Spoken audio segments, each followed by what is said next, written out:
J'ai rencontré beaucoup de gens qui n'étaient pas sensibles, ça les laissait complètement indifférents. C'est s'émouvoir tout bêtement pour une jolie fleur avec plein d'abeilles. Waouh! Voilà, c'est aussi bête que ça. Avoir une eau magnifique avec plein de poissons dedans, un peu comme les enfants. Si vous voyez les enfants, moi j'essaye de garder un peu une âme d'enfant. J'ai élevé une petite fille et quand on était donc sur le site qu'on occupait, c'était formidable de voir les enfants s'émerveiller, être heureux de leur découverte, prendre du plaisir à aller dans l'eau, jouer.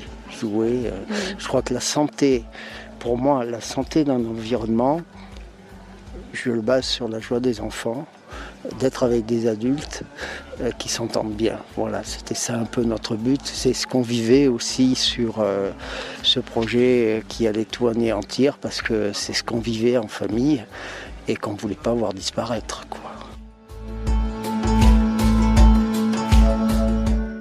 Et là, en fait, sur des images de tirs de lacrymo, j'ai reconnu un point que j'avais bien identifié parce que j'avais aussi bossé sur l'alternative ferroviaire à la 69 et là je reconnais un tout petit bout de barrière de l'ancienne maison de garde barrière où je vois que les CRS sont postés pile là et là je vois le tir en cloche de lacrymo.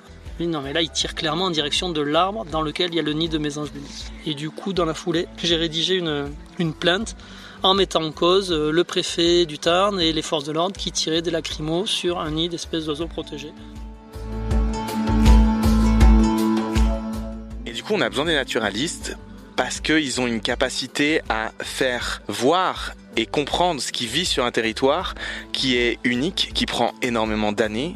C'est vraiment un métier. Et ils sont capables, en plus, c'est ça qui est très fascinant, parce que là, les gens viennent d'un peu partout en France, ils sont capables de traduire ce savoir-là à plein d'autres endroits, en fait.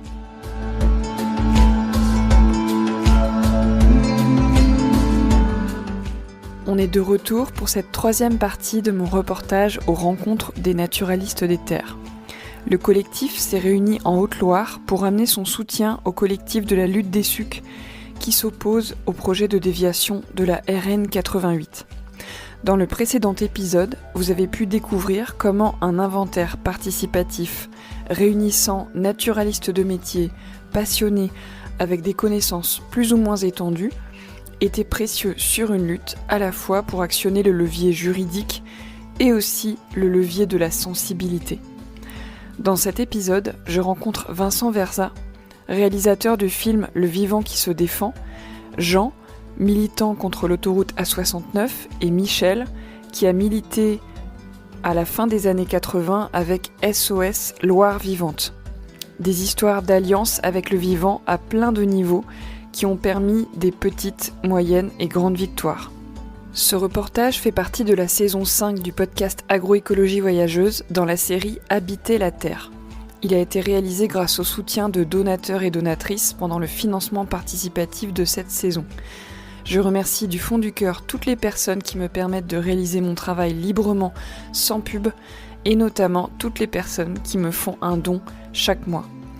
Pour cet épisode, plutôt que de soutenir mon travail, je vous invite à soutenir la lutte des sucs qui a lancé un financement participatif pour une nouvelle étape juridique et financer les avocats, experts, etc. Chaque euro compte. Belle écoute.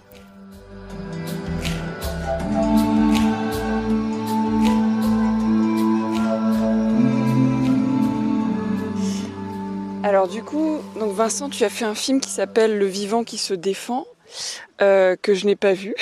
Donc j'ai vu la bande-annonce qui m'a suffisamment bouleversée pour savoir ce que va être le film. Dans ce titre de film, il y a le vivant et qui se défend. Et en fait, du coup, ça fait penser à ce qui se passe ici, c'est-à-dire les naturalistes des terres. Ce film porte beaucoup de choses par rapport à ces rencontres.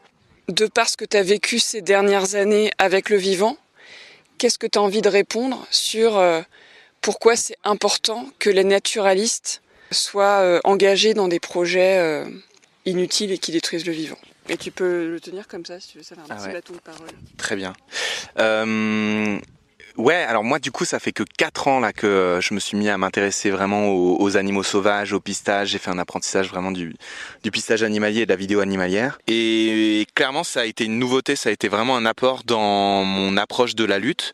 D'abord ça m'a fait complètement décaler mon regard au sens où avant je pouvais considérer que la lutte était soit gagnée, soit perdue, et c'est tout. Et aujourd'hui, maintenant, notamment depuis que je me suis lié au destin d'un blaireau qui a une espérance de vie de 5 ans, je réalise qu'en fait, si on arrive à empêcher qu'un projet se fasse sur une période étendue, en fait, c'est probablement une génération de blaireaux qu'on a réussi à sauver.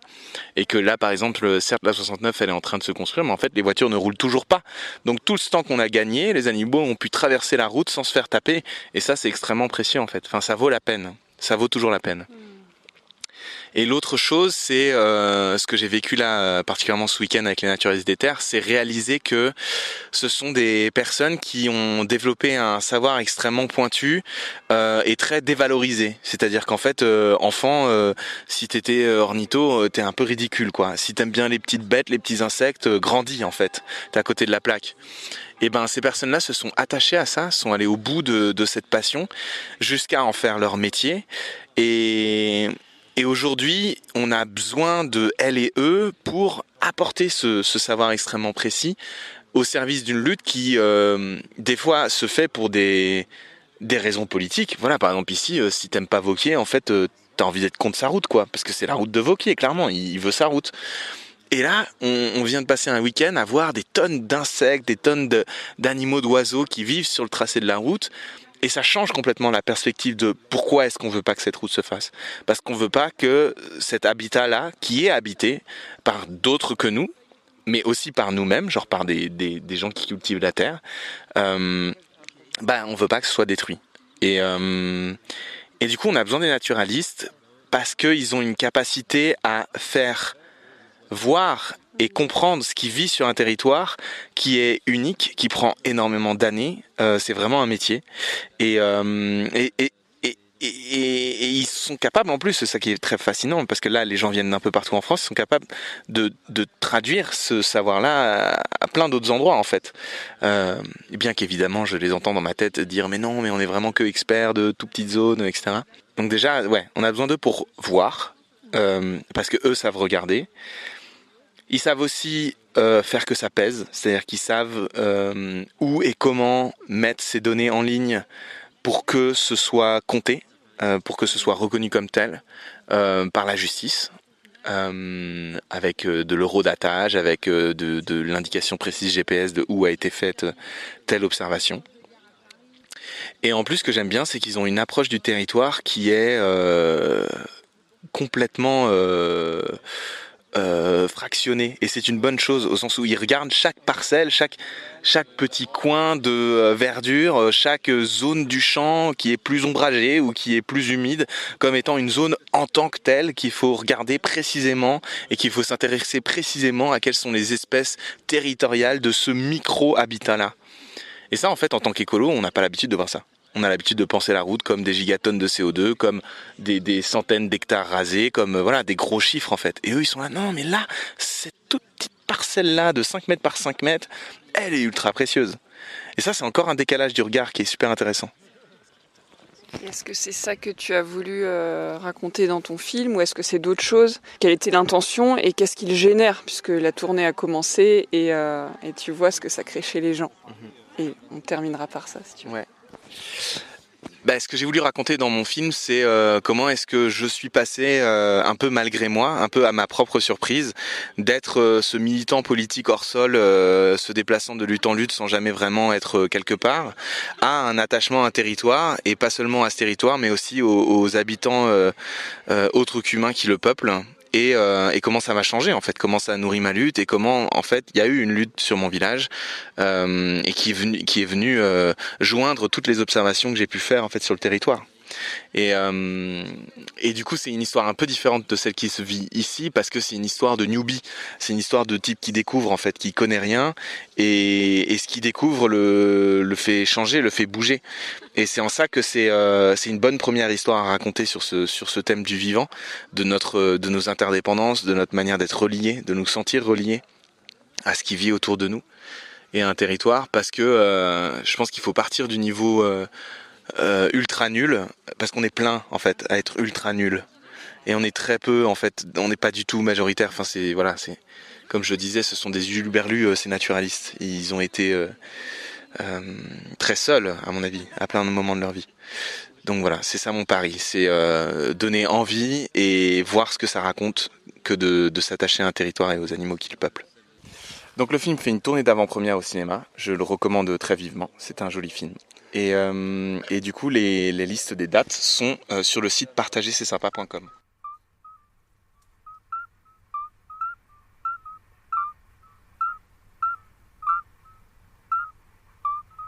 Depuis juillet, j'ai vu le film de Vincent 3 fois et j'ai pu animer des temps d'échange après le film.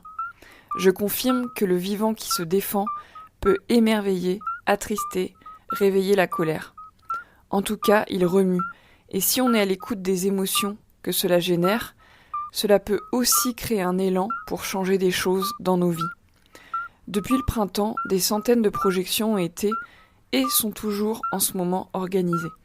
Si vous ne pouvez pas vous rendre à une projection, le film est désormais disponible sur YouTube et je vous conseille vraiment d'inviter des gens et de le regarder à plusieurs pour prendre ensuite un temps d'accueil de vos émotions et de ce que cela fait bouger en vous.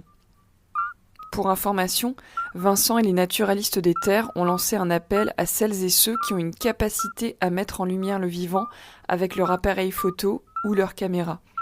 Si vous êtes vidéaste, photographe du vivant et que vous avez envie de vous mobiliser sur une lutte, vous pouvez contacter les naturalistes des terres. Toutes les infos sont en description de l'épisode. À présent, on va écouter Jean, qui fait partie des militantes et militants engagés dans la lutte contre l'autoroute A69. L'histoire qu'il va vous raconter montre à quel point il est important que des êtres humains, comme vient de le dire Vincent, qui sont capables de voir et donner à voir le vivant, soient présents dans les luttes. On écoute Jean et la mésange qui se soulève.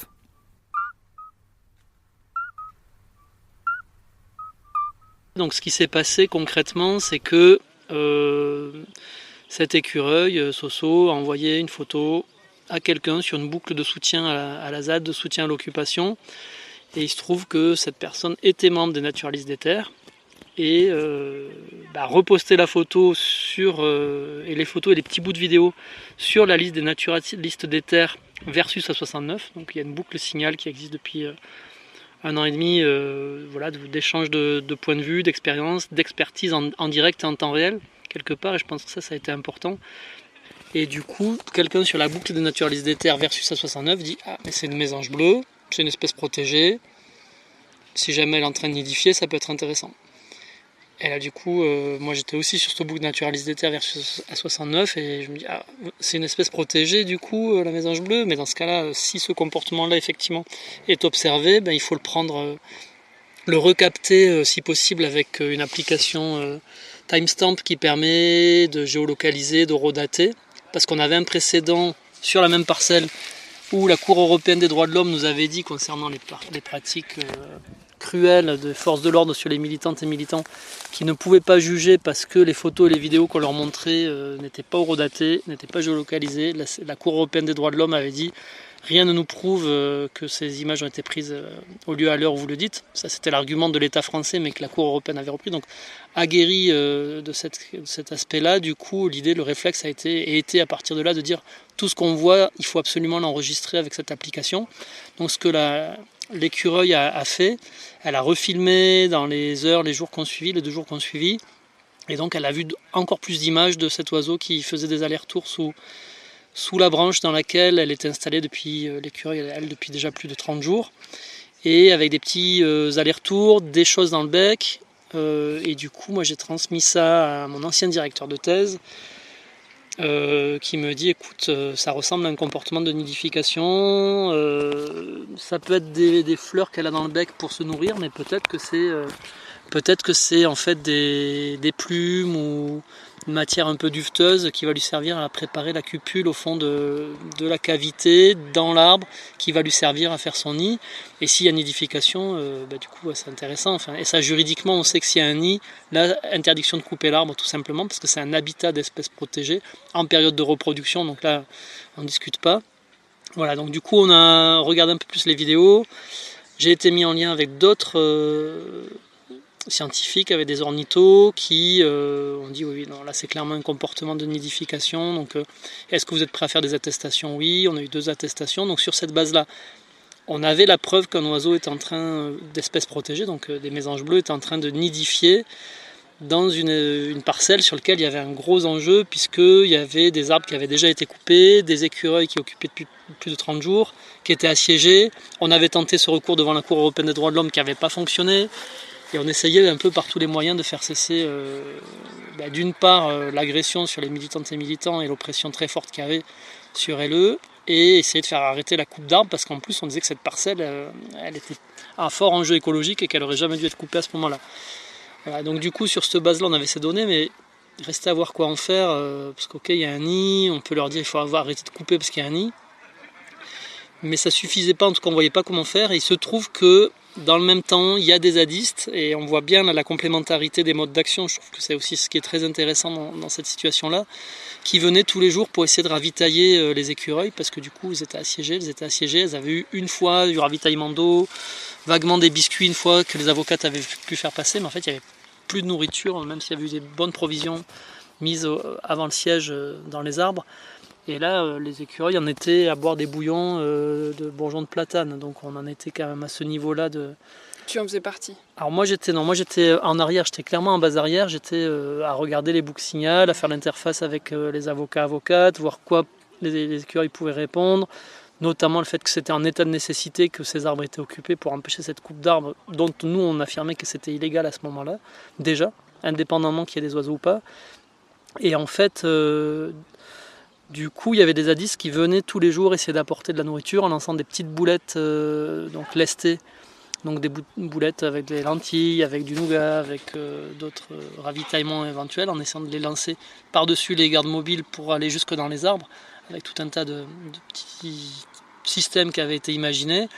Mais régulièrement, du coup, là, depuis quelques jours, il y avait des tirs de lacrymo, et le lundi, pour essayer d'empêcher ce ravitaillement. Et donc le lundi 18, là, j'étais sur les boucles aussi, avec vraiment l'angoisse. Enfin, il y avait cette histoire de la mésange, mais il restait une angoisse forte que les militants qui restaient dans les arbres allaient être délogés, ou enfin qu'il pouvait y avoir un problème, et donc on restait attentif à ça, en étant comme ça en base arrière juridique.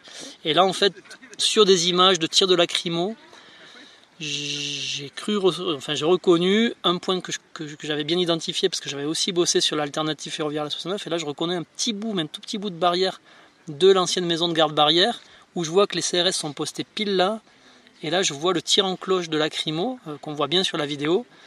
Non mais là il tire clairement en direction de l'arbre dans lequel il y a le nid de mésanges bleus.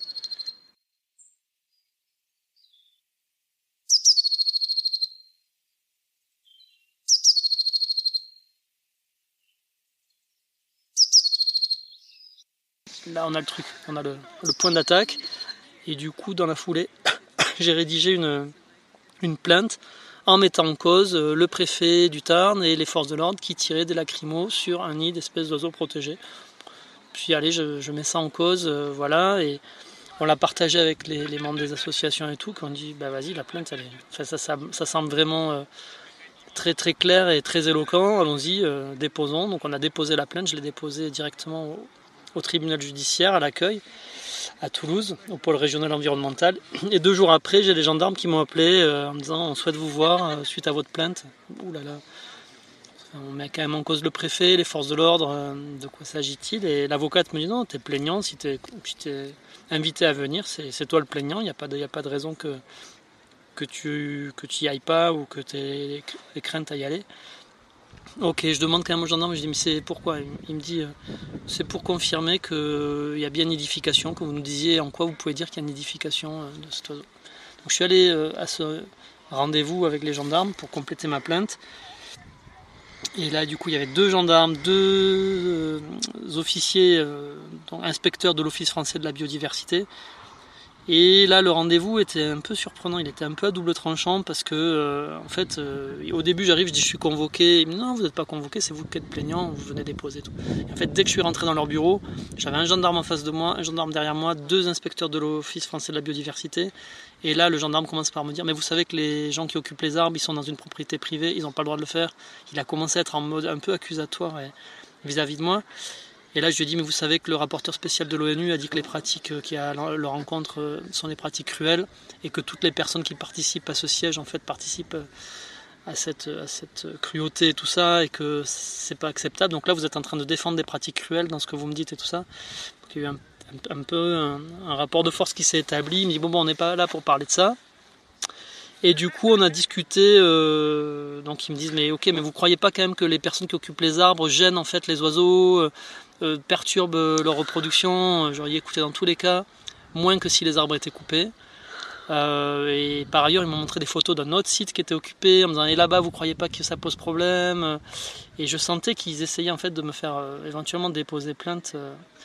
Et j'ai dit non, moi j'encourage et je félicite les personnes qui occupent les arbres parce que grâce à ces personnes qui agissent en état de nécessité, parce que les services de l'État dont vous faites partie, peut-être que vous manquez de moyens, mais en tout cas c'est parce que vous ne faites pas votre travail que ces personnes sont obligées de faire ça pour faire respecter la loi. Et vous n'avez pas prêté serment pour répondre à des ordres illégaux, vous avez prêté serment pour défendre la loi et en l'occurrence le code de l'environnement. Je leur ai redit 2-3 fois comme ça, jusqu'à ce que l'inspecteur de l'OFB me dise je suis là pour défendre le code de l'environnement, je suis d'accord avec vous. Et d'ailleurs, on a déjà constaté qu'il y avait des oiseaux qui avaient fait des nids, donc des espèces d'oiseaux des oiseaux d'espèces protégées, qui avaient fait des nids sur ces parcelles. Et on l'a déjà fait remonter au préfet, au procureur, ils ont ça sur leur bureau. Et nous, on a déjà dit que les coupes d'arbres ne devraient pas avoir lieu en ce moment. Mais ça, si on le savait, ça serait pas la même histoire quand même, parce que là, on a des personnes qui mettent leur vie en danger dans les arbres à cause de ça, il y a une tension énorme. Qu'ils annoncent qu'ils descendent, après on verra. Non, ça peut pas être dans ce sens-là, il faut que vous nous donniez des éléments pour qu'ils puissent descendre. Moi, je suis pas dans leur tête, mais des gens qui sont depuis 35 jours dans des arbres, ils vont pas descendre juste parce qu'on leur annonce un petit truc oralement. Il faut au moins qu'on ait des écrits ou quelque chose comme ça. Et du coup, l'inspecteur de l'OFB me dit, écoutez, dès que vous sortez, faites demander par votre avocate le PV, donc le procès verbal de votre audition. Ok, donc là je suis parti, je suis sorti, et mon avocate, une des avocates du collectif qui du coup s'est présentée comme mon avocate, ce que je lui avais demandé, a demandé le PV de mon audition. Et en fait, dans le procès verbal de mon audition, qu'on n'est pas obligé d'avoir quand on dépose plainte, on a le PV, mais des fois 1 an après, 2 ans après, quand le dossier est bouclé. Là, on l'a eu dès l'après-midi par le procureur et il était écrit dans les questions posées par l'Office français de la biodiversité et les gendarmes. Nous avons constaté des présences de nids d'oiseaux dans les arbres de la Crémarbe. Ceci implique que les arbres ne peuvent plus être coupés, qu'en pensez-vous? Et ils avaient aussi mis leurs procès-verbaux où quelques jours avant, ils étaient allés sur site, ils avaient vu les arbres en train de nidifier et tout.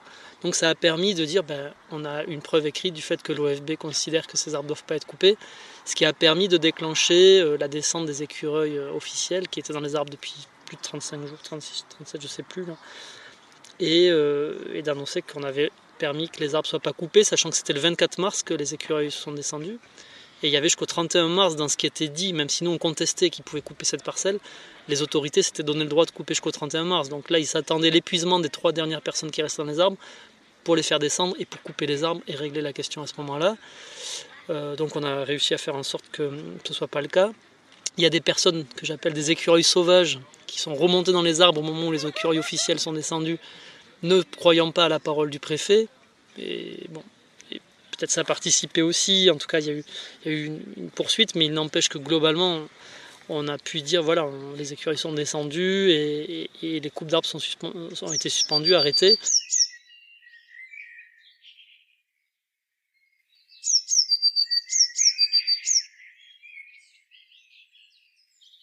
Malheureusement, ces arbres-là ont été coupés le 1er septembre.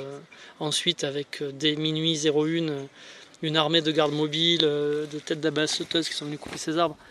Moi, je regrette qu'on n'ait pas essayé d'utiliser d'autres moyens juridiques. On aurait peut-être pu, vu que c'était la scène d'un délit, puisqu'après l'épisode de la Mésange Bleue, on avait déposé une plainte pour destruction de biodiversité en bande organisée, puisqu'on a eu des aveux du directeur de la DREAL devant la commission d'enquête parlementaire qui avait dit « Moi, j'ai jamais dit qu'il pouvait couper les arbres ».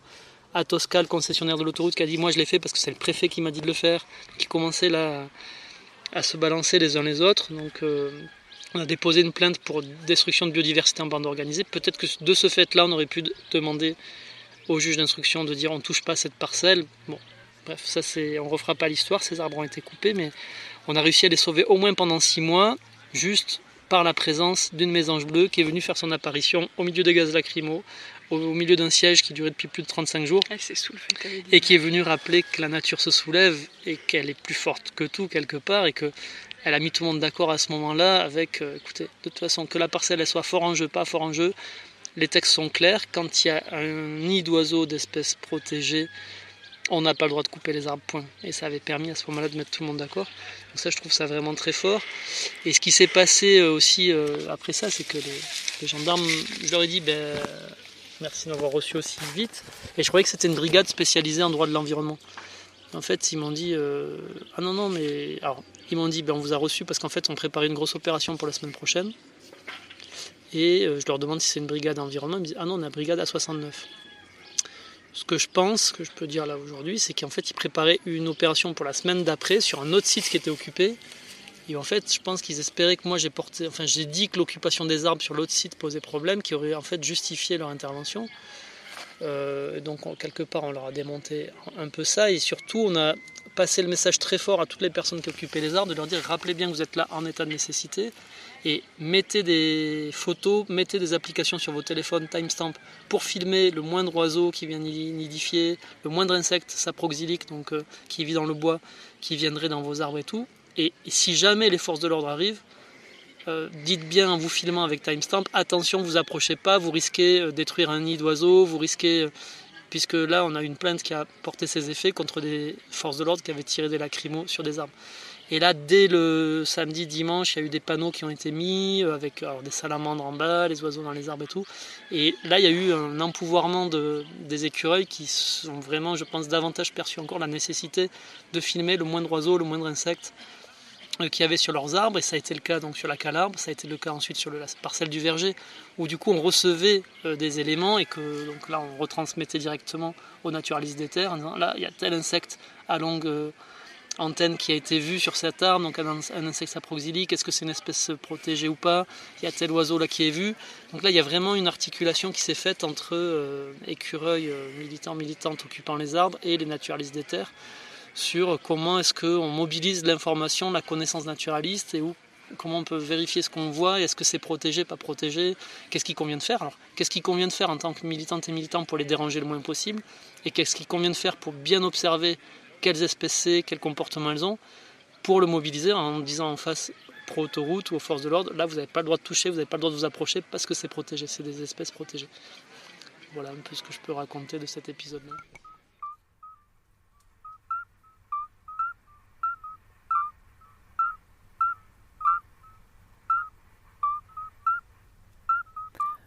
En écoutant Jean, je me suis demandé quel cortège d'émotions lui et d'autres militantes et militants ressentent depuis le début de leur mobilisation contre le projet de la 69. Certains d'entre eux, d'entre elles, sont mobilisés plusieurs mois d'affilée parfois, avec très peu de pauses, avec beaucoup de stress, d'angoisse, de déception, d'incompréhension, de peur que des humains et des autres qu'humains soient détruits par les forces armées de l'État. Et parfois, des petites et grandes joies, des petites et grandes victoires, des moments très forts d'entraide et de soutien.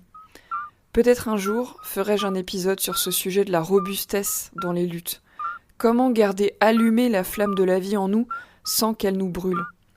Moi-même engagé dans une petite lutte locale, je ne peux dire qu'une chose. Il est crucial de faire tourner les engagements pour qu'ils ne reposent pas toujours sur les mêmes personnes et justement pouvoir se reposer, créer des espaces de parole pour partager et vivre nos émotions et ne pas les laisser nous consumer. Me concernant, je dois aussi régulièrement m'extraire de la lutte pour aller me relier à la vie sauvage et me souvenir de pourquoi je me bats.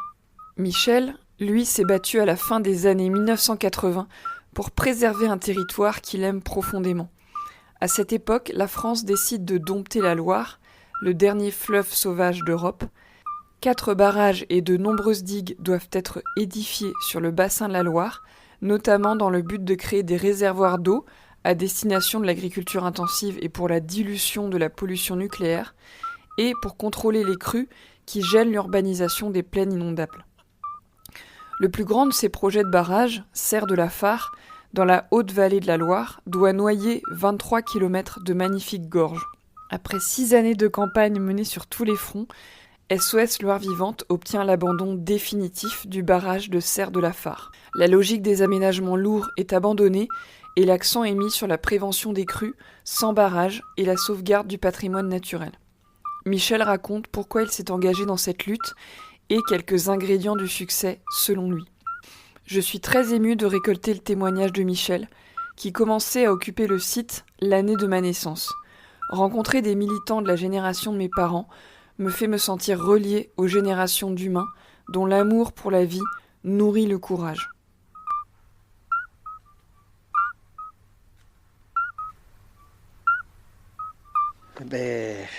Ce que je peux dire aussi, c'est que dans mon expérience, c'est que d'abord il faut être sensible à la nature. Ça passe par là.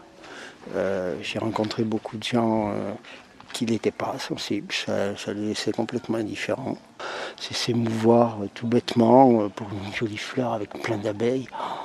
Waouh! Voilà, c'est aussi bête que ça. Avoir une eau magnifique avec plein de poissons dedans, un peu comme les enfants. Si vous voyez les enfants, moi j'essaye de garder un peu une âme d'enfant. J'ai élevé une petite fille et quand on était donc sur le site qu'on occupait, c'était formidable de voir les enfants s'émerveiller, bien rigoler, être heureux de leur découverte. Prendre du plaisir à aller dans l'eau, jouer.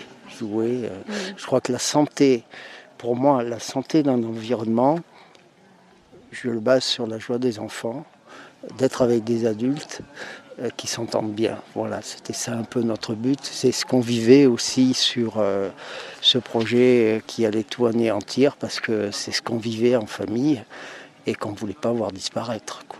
Voilà, ça c'est la base.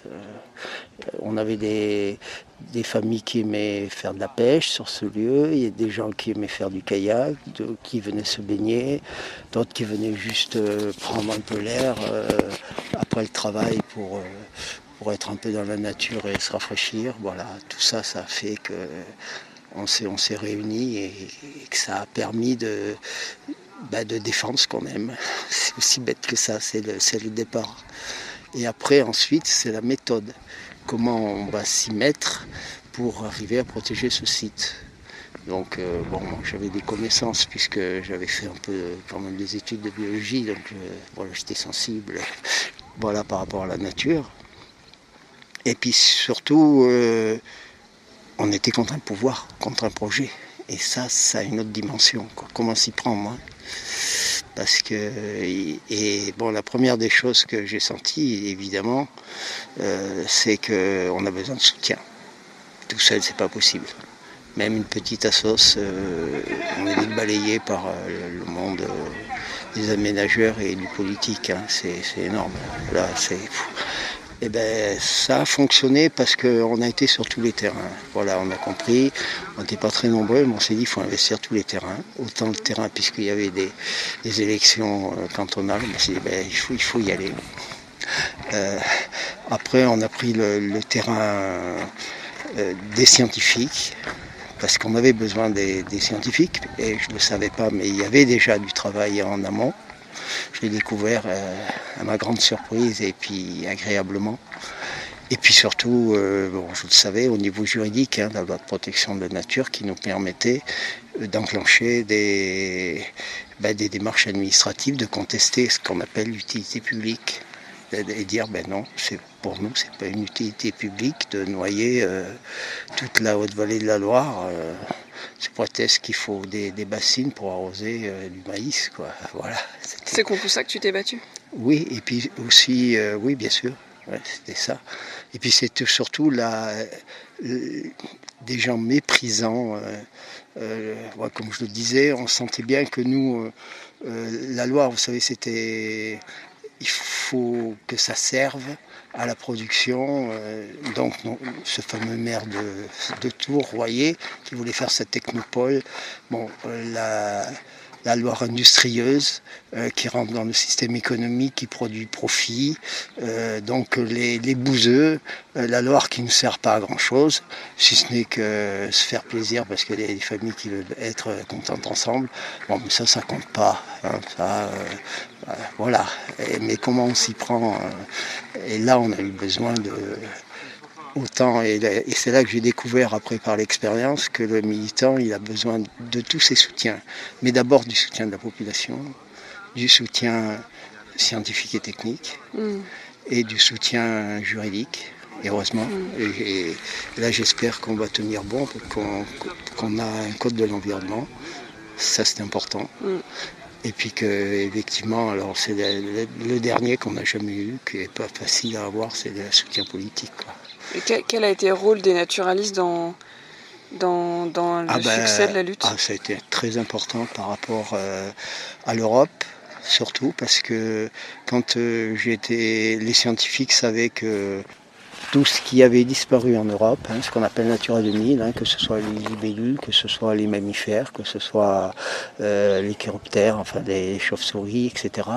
Toute cette liste qui avait disparu en Europe était présente. Et c'est grâce aux scientifiques qu'ils ont fait des inventaires. Mais attendez, là, c'est pas simplement un petit spot local, mais là, vous êtes en train de détruire ce que nous, on veut essayer d'élargir et qui se perd en Europe. Et là, ça a donné notre dimension. C'est pas seulement notre petit bout de rivière. C'était, voilà.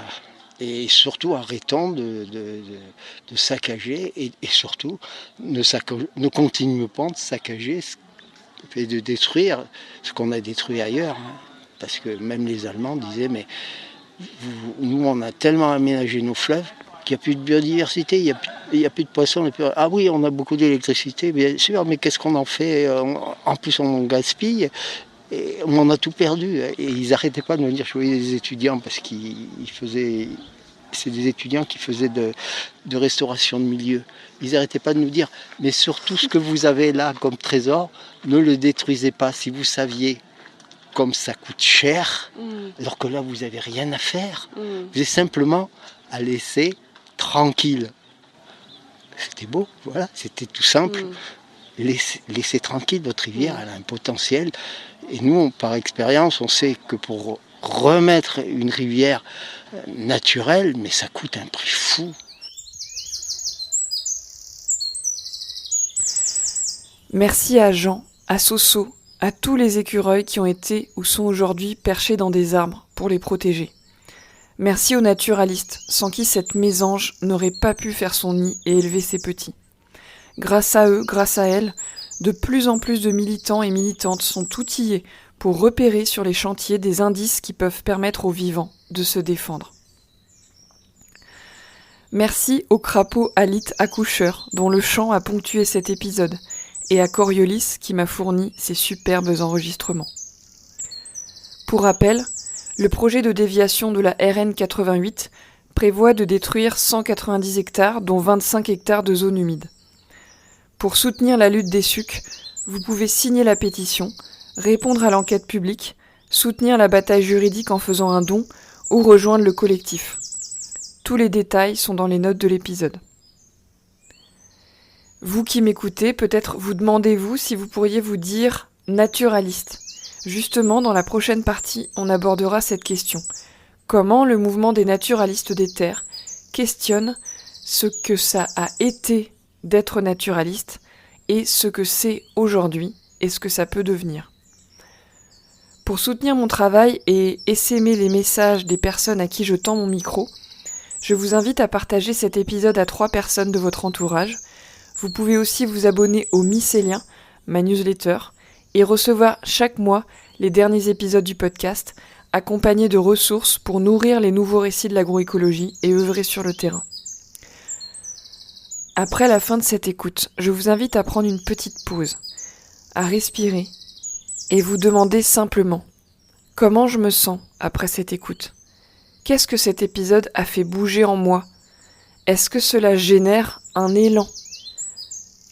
À bientôt et pensez à vous éloigner des écrans et sortir découvrir vraiment ce qui vous entoure. C'est très important.